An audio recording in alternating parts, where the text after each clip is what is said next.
তুমি? তুমি? হ্যাঁ হ্যাঁ, আমি আমি আমি এসেছি। কেন আসতে পারি না? এটা তো কোনো সুলতানগঞ্জের রাস্তা না যে তুমি ধর্ণা দিয়ে বসে থাকবে, এই ছেলেটা ধাক্কা মেরেছে তোমাকে, এই ছেলেটা খারাপ। হ্যাঁ, এসব তো তুমি করবে না, তাই না? হ্যাঁ, কারণ এটা হলো মেয়েদের হস্টেল। আর এমনিতেও তোমার মুখ আর তোমার পা সামলে রেখো, বুঝলে? কারণ ওখানে তো বেঁচে গিয়েছিলে, কিন্তু এখানে পিটুনি খাবে। ও আচ্ছা আচ্ছা, আমি তো জানতামই না যে এটা গার্লস হোস্টেল। আর এখানে কি মুখ আর হাঁটা চলার উপর কন্ট্রোল করতে হবে। হ্যাঁ। আগে নিজেকে তুমি দেখো। আমার ব্যাগটা তোলো। তুমি ওঠাও, আমি কেন তুলবো? তুমি আমাকে ধাক্কা দিয়েছো, আমার ব্যাগ তোলো। আচ্ছা, তুমি দেখে শুনে যেতে পারো না আর আমাকে তুলতে বলছো। তোমার সঙ্গে তর্ক করাটা বেকার। ওকে, থ্যাংক ইউ। এখানে এসেছে টাইম পাস ওকে। করতে।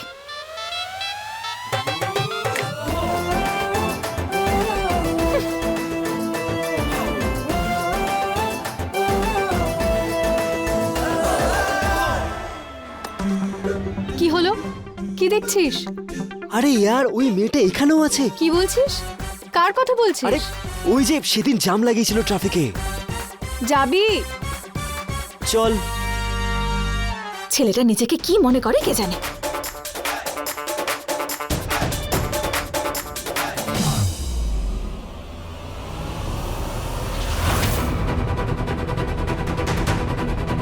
হে প্রভু মহাদেব, আন্টি এখানে, আর উনি তো এই দিকেই আসছেন। আরে নন্দিনী তো একবার আমাকে জানাবে যে আন্টি এখানে আসছেন। এবার আমি কি করি?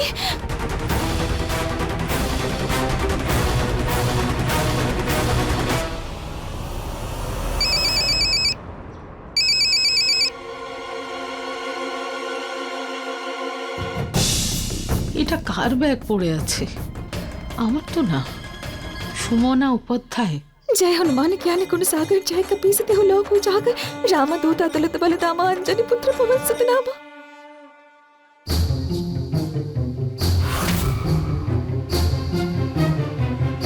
বাঁচাও আমাকে প্রভু। প্রথম আলাপে তো শুধু থাপ্পড় খেয়েছিলাম, এবার কি হবে জানি না।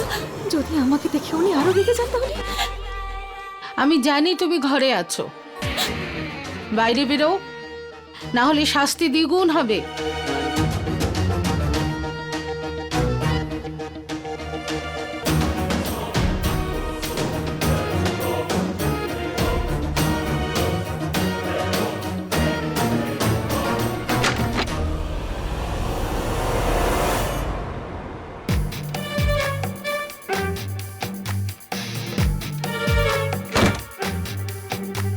মনে হয় আমি ভুল বুঝেছি, ও ব্যাগ রেখে চলে গেছে।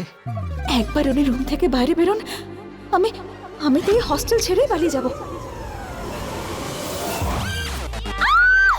বাঁচাও! টিকটিকি! টিকটিকি! আন্টি টিকটিকি বাঁচান! আন্টি টিকটিকি! আরে ব্যাস ব্যাস, কিসে ভয় পেয়েছো?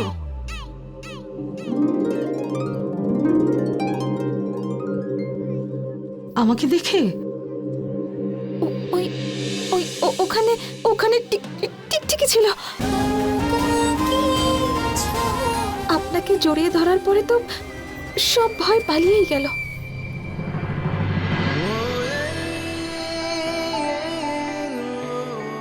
এটা বল, দাদা কোথায় গেল? আরে গেছে হয়তো আমাদের জন্য কিছু খাবার দাবার আনতে। বিগ ব্রো মানে কি বল? বিগ ব্রাদার, বড় দাদা। নিজের জন্য কিছু ভাবেই না, আমাদের জন্য ভাবতে থাকে। ব্যাস। একমাত্র তুই নিজেকে ছাড়া কাউকে নিয়ে ভাবিস না। আচ্ছা, সেই জন্য তো আমি এখানে এসেছি তোমার কাছে ক্ষমা চাইতে। স্কুল ইয়ার। আচ্ছা তুই আমাকে এটা বল, গার্লস হোস্টেলে বয়েজ অ্যালাউ আছে তো? কোনো ইস্যু হবে না তো? নিজেকে বেশি সৎ দেখানোর প্রয়োজন নেই, ফ্যামিলি অ্যালাউড। এমনিতেও দাদা তোর সবার নামে এখানে দেওয়া আছে। যে সম্পর্ক প্রায় ভেঙে গেছিল সেটা আবার হয়েছে। আমার মা হওয়ার অধিকার কেড়ে নেওয়া হয়েছিল, সেটা আমি আবার পেয়েছি। আমার এত বছরের তপস্যায় যে গ্রহণ লেগেছিল শুধু তোমার জন্য আবার ফিরে এসেছে। মা, সেদিনকার পরিস্থিতি আমার চোখে কালো পর্দা ফেলেছিল। সেটার জন্য আমি তোমার পরিষ্কার মনের দিকে তাকাতেই পারিনি। আমায় ক্ষমা করে দাও মা। একটা কথা বলবো তোমাকে, যদি তোমার মা এই ভুল করে থাকতো তাহলে তুমি তাকে ক্ষমা করতে তো?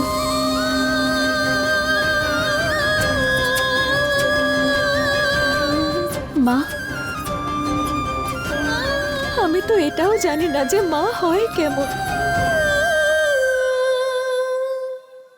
আমি তো কখনো দেখিনি আমার মাকে।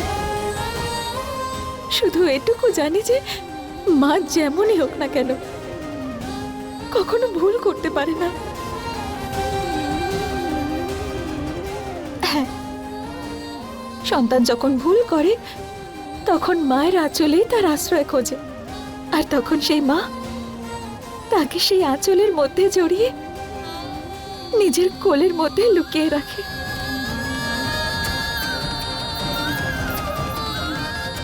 কিন্তু আমি তো সেই আঁচল আর কোল কোনোদিন পাইনি।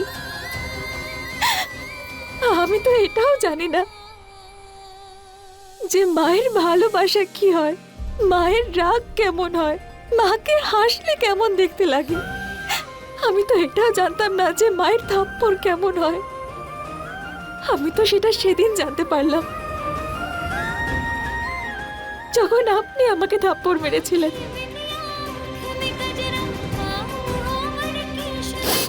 আন্টি, সেদিন না ভুলটা আপনার ছিল না, ভুলটা আমারই ছিল।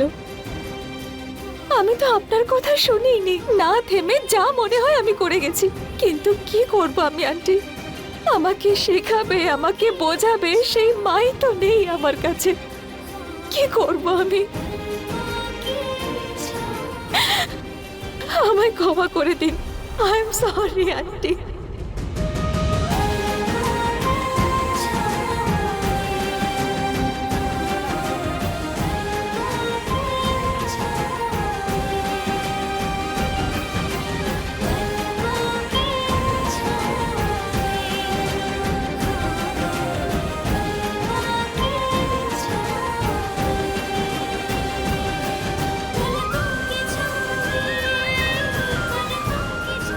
এই মেয়েটা আবার এখানে মায়ের পিছনে পড়ে গেছে এবার সত্যি।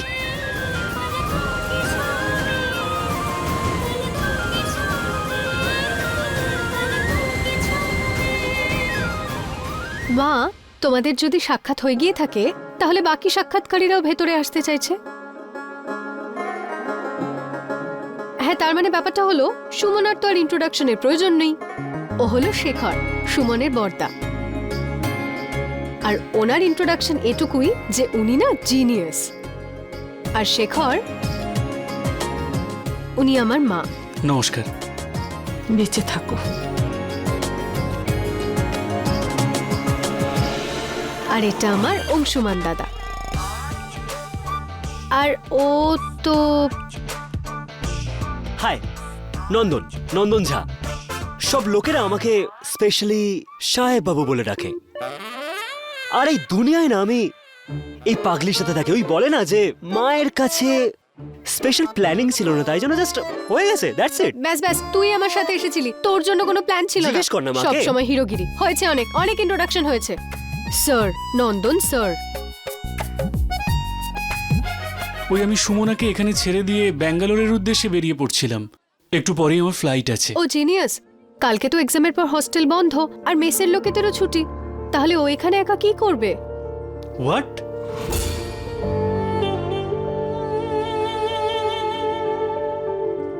এক্সকিউজ মি, সুমন একটু বাইরে এসো। আমি এক্ষুনি আসছি।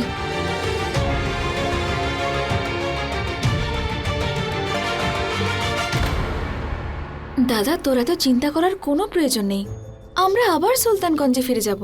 তোর ব্যাঙ্গালোরের প্ল্যান ক্যান্সেল করার কোনো দরকার নেই। আর মামি তো আপনজনই, আপনজনদের দেওয়া শাস্তি শাস্তি হয় নাকি? আরে এরকম ব্যবহার তো কেউ জীবজন্তুর সঙ্গেও করে না। মামি যেমন তোমার সঙ্গে করে। আর মামার কথা বল, মামাও তো ঢাল হয়ে আমার সামনে দাঁড়ান। দাদা, তুই না শুধু শুধু ইমোশনাল হচ্ছিস। এটা মামি আর আমার কেমিস্ট্রি, হতেই থাকে এইসব, কোনো প্রবলেম নেই। এত বড় একটা সুযোগ লাখে একজনের কপালেই জোটে। আর তুই তুই কত পরিশ্রম করেছিস, কত স্ট্রাগল করেছিস এই জবটা পাওয়ার জন্য, আর এখন তুই আমার জন্য সব ছাড়তে চাইছিস। সুমনা, আমাকে বহলানোর কোনো দরকার নেই। জব আমি অনেক পেয়ে যাব, কিন্তু বোন তো আমার একটাই না। তাহলে দাদা, এই বোনের খেয়াল রাখার জন্যই এটা করে নে। তোর জব, তোর ফিউচার তুই যদি এভাবেই নষ্ট করে দিস, তাহলে তোর কি মনে হয় আমি খুব খুশি হব? আমি আরো দুঃখ পাবো। এবার যা আর কাজটা মন দিয়ে কর। সুমনা ঠিকই বলেছে। দেখো, ভালো চাকরি, ভালো ভবিষ্যৎ তৈরি করার সুযোগ সবাই পায় না, তাই সেটা নিয়ে খেলা করা উচিত নয়। আর তুমি সুমনাকে নিয়ে একদম চিন্তা করো না, ওকে আমার দায়িত্বে রেখে যাও। ওকে আমি আমার সঙ্গে আমার বাড়িতে নিয়ে যাব। আর তুমি যখন ব্যাঙ্গালোর থেকে ফিরে আসবে তখন আমাদের বাড়ি থেকে না, নিয়ে আসলে এসো। আমি সুমনাকে আপনাদের সঙ্গে যেতে দিতে পারি না। রেগে আছো? আমি তোমার রাগ বুঝতে পারছি। যে কোনো ভাই রেগে যেতে পারে কেউ তার বোনকে থাপ্পড় মারলে, কিন্তু আমি যেই আমার ভুলটা বুঝতে পেরেছি, আমি সুমনার কাছে ক্ষমা চেয়ে নিয়েছি। আর এসবের জন্য আমি তোমার কাছেও ক্ষমা চাইছি। না সুরভি আন্টি, আপনাকে ক্ষমা চাইতে দেব না আমি। দাদা, এটা তো অন্যায় বল। গুরুজন ছোটদের সামনে হাত জোর করে ক্ষমা চাইছেন, তুই তো আমাকে এটা কোনোদিনও শেখাসনি।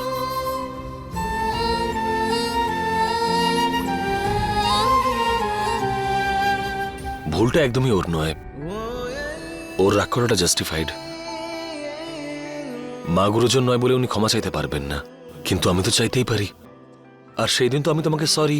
না, আমি কাউকেই ক্ষমা চাইতে দেব না। আমি দাদাকে ভালো করে চিনি। ওর রাগের আসল কারণ হলো আমার প্রতি ওর চিন্তা, তাই তো দাদা? আপনি বড়, কোনটা সত্যি কোনটা মিথ্যে সেটা আপনি ভালো করেই জানেন। আপনার যেটা ঠিক মনে হয় আপনি সেটাই করুন, আমার কোনো আপত্তি নেই। কিন্তু দাদু, আরে সে তো আমাদের পথেই পড়বে, আর সুমনা তো আমাদের সঙ্গে যাচ্ছেই। আমি ওনার কাছ থেকে পারমিশন নিয়ে নেব। আর তুমি ওকে নিয়ে একদম চিন্তা করো না। নন্দিনী আর ও তো বন্ধু, ও নন্দিনীর থেকে অনেক বেশি ভালোবাসা পাবে আমাদের বাড়িতে। আর তাছাড়া সুমনার জন্যই এত বড় আনন্দের সুযোগ এসেছে আমাদের বাড়িতে, তাই ওরও তো অধিকার আছে সেই আনন্দে সামিল হওয়ার।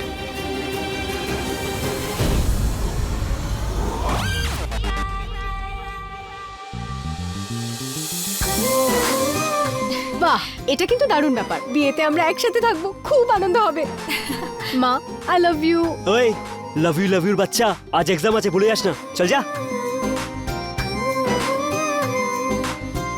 তাহলে ঠিক আছে, আমি আসি, আমার ফ্লাইটের সময় হয়ে এসেছে। সুখী হও, সুখী হও।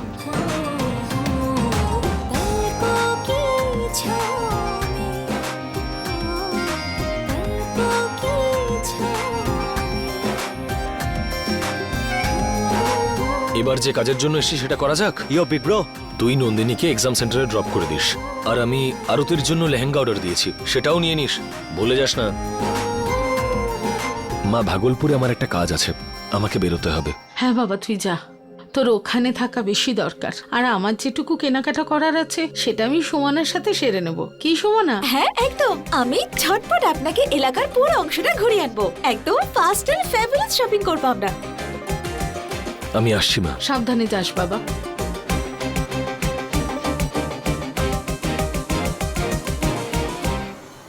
এই মেয়েটা তো ফ্লাইটের থেকে অনেক তাড়াতাড়ি আমাদের বাড়িতে ল্যান্ড করছে। মা, এই মেয়েটার আঙুল ধরলো, এখন আবার হাত। এই হাত আবার আমার গলা না ধরতে আসে।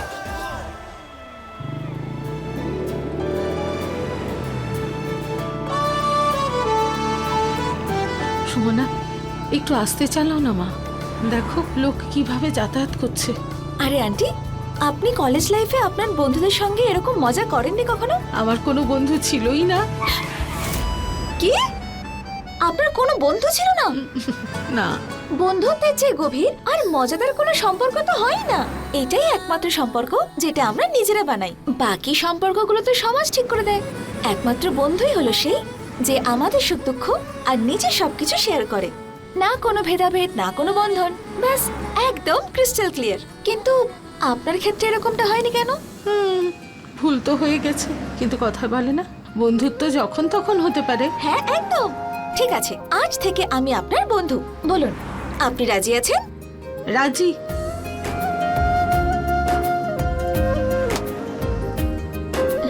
Thank you aunty. সুরভি, বন্ধুকে নাম ধরে ডাকতে হয়। হ্যাঁ, এই কথাটাও ঠিক বলেছেন। তাহলে একটা বিষয় আমরা এক্সচেঞ্জ করে নিই। আমার বন্ধুত্ব আপনার জন্য আর আপনার মমতা আমার জন্য। আসলে কি বলুন তো, মায়ের মমতা মিস করতে চাই না। মমতা তো আমি কখনো পাইনি। তাহলে বলুন, আপনি রাজি তো? হ্যাঁ রাজি। রাজি আছেন? পাক্কা রাজি আছেন? ঠিক আছে, তাহলে আজকে থেকে সুরভি আন্টি আমার বন্ধু, যার থেকে আমি মায়ের অনেক ভালোবাসা পেতে চলেছি। আচ্ছা, আমি কি আপনাকে সুরভি মা বলে ডাকতে পারি?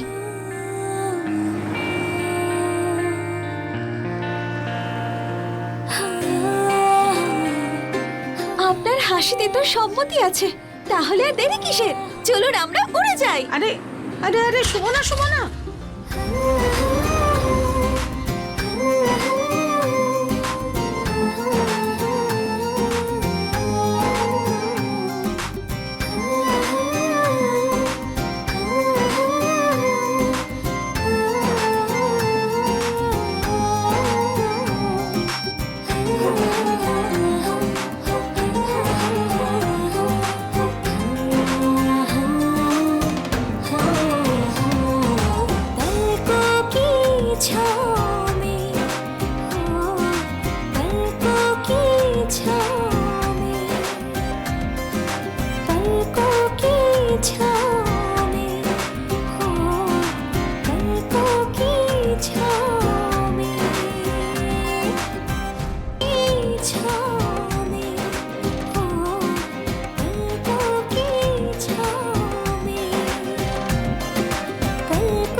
সুরভি মা, আপনার মজা লাগছে তো? খুব।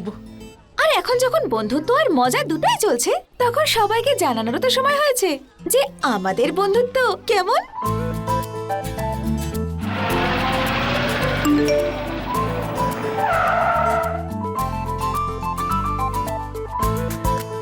হাই ফ্রেন্ডস, আজকে তোমাদের সঙ্গে আলাপ করাবো আমার নতুন বন্ধুর সঙ্গে। দেখতে চাও তাকে? সুরভি মা। নন্দন যখন গাড়ি হাই।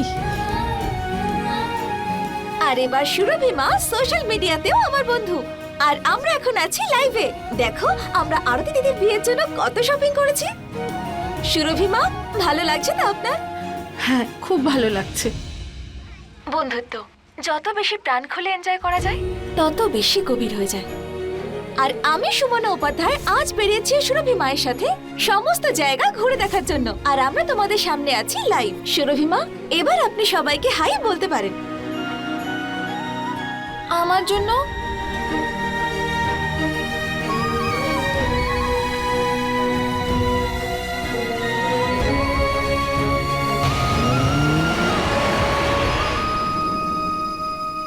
কয়েক ঘন্টার মধ্যে কি জাদু করে দিয়েছে ও মায়ের ওপরে। মা আবার আগের মতন হয়ে গেছে। মায়ের মুখের সেই হাসি, সেই খুশি ও যেন ফিরিয়ে দিয়েছে মাকে। কিছু তো বিশেষ গুণ অবশ্যই আছে। এবার তোমাদের আরো 2 মিনিট দাঁড়াতে হবে পরের সারপ্রাইজ কি জানার জন্য। যাওয়া যাক সুরভি মা।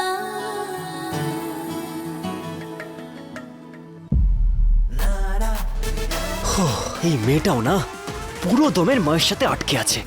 যেটার ভয় ছিল ঠিক সেটাই হলো। আরে আবারও ভগলপুরে আসছে। আরে ভগলপুর এসে গেলে তো অনেক বড় প্রবলেম হয়ে যাবে ভাই। না না না না না না না না, এই প্রবলেমটাকে আমার পিছন থেকে হাঁটাতে হবে, না হলে অনেক বড় প্রবলেম হয়ে যাবে। নন্দন চল মিশন শুরু করে দে, না হলে অনেক বড় প্রবলেমের মধ্যে ফেসে যাবি তুই, সত্যি বলছি। এই দেখো, ছোট মা পাটনাতে কেমন স্কুটিতেই ঘুরে বেড়াচ্ছে। আরে এ তো সুরভি। সুমনা সাবধানে। আরে আরে সাবধানে। হ্যাঁ হ্যাঁ সুরভি মা, চিন্তা করবেন না, আপনাকে আমি ফেলে দেব আচ্ছা না। শোন মা, এই মেয়েটা সেই মেয়েটাই না? কি যেন নাম, যার কারণে তোর সম্বন্ধটা আবার ঘুরে এলো? এও এই মেয়েটাই না যার জন্য ওর প্রথমবার সম্বন্ধটা ভেঙে গিয়েছিল? হ্যাঁ, আর দেখ কাকিমা তাও ওর সাথে ঘুরছে, তাও আবার বিয়ের দিন।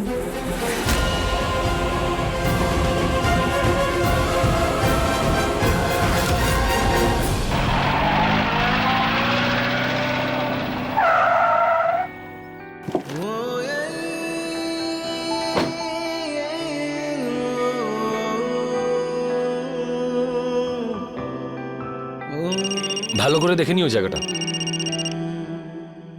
হ্যাঁ দাদা, এক্সাম খুব ভালো হয়েছে, এইবার ক্লিয়ার হয়ে যাবে। আরে বাহ, এটা তো খুব ভালো খবর। তোরা তাড়াতাড়ি বাড়িতে পৌঁছো, আমিও আসছি কিছুক্ষণ। হ্যাঁ দাদা, আমরা হোস্টেলে ঢুকে ওখান থেকে বেরিয়ে যাব। ওদিকে সুমনাও হয়তো মাকে শপিং করে ফিরে এসেছে। আচ্ছা, শপিং আর রাইডিং দুটোই দারুণ ব্যাপার তো।